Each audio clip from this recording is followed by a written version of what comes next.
Being a servant means much more than just serving. We need to make sure our minds are focused on having a servant's attitude. God is always more interested in why we do something than in what we do. Our attitudes count more than our achievements. In today's devotional, Rick Warren focuses on 5 attitudes that we can have so we can grow in a servant's mindset. First, servants think about others more than about themselves. Philippians 2:3-4 tells us to value others above ourselves, not looking to our interests, but each to the interest of others. This is true humility. Not that we think less of ourselves, but that we think of ourselves less. The greatest example of real humility and servanthood we can look to is the cross. Jesus emptied himself on the cross in service to us. As Christ's followers, it is our job to turn and empty ourselves in service to others. Unfortunately, much of our service is self-seeking. We serve to gain, to be liked and admired, or to achieve status. But that's not ministry. That's manipulation of ministry for selfish gain. Real servants don't try to use God for their purposes. They let God use them for His.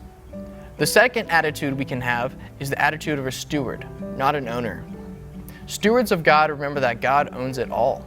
One of the greatest biblical examples of a steward is Joseph.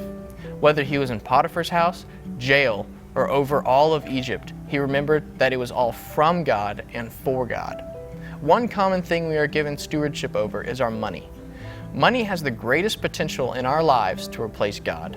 Luke 16:13 makes it very clear. You cannot serve God and money. How we treat and handle our money shows who our God is. Servants of God are always more concerned about their ministry than their money. They realize it was all from God.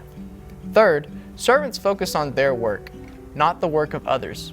They don't compare, criticize, or compete with others' ministries. Instead, they focus on the good work that God has given them to do and trust Him to work it out. It is not our job to evaluate other people. Romans 14:4 says, "Who are you to judge someone else's servant? To their own masters, servants stand or fall, and they will stand, for the Lord is able to make them stand."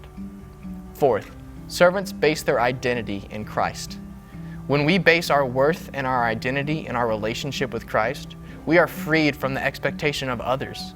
This is what truly allows us to serve best, because we are not afraid of what anyone else thinks about us. When we trust Christ, we die to this world, meaning we don't seek approval from it, we seek approval only from God. Finally, servants think of ministry as an opportunity, not an obligation.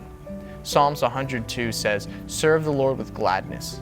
They serve God because they love Him and are grateful for His grace. Real servants know that serving God is the highest privilege of a life and the greatest reward we could ever receive. Remember Philippians 2:3-5, which says, "Do nothing out of selfish ambition or conceit, but in humility count others more significant than yourself. Let each of you look not only to his own interests, but also to the interests of others."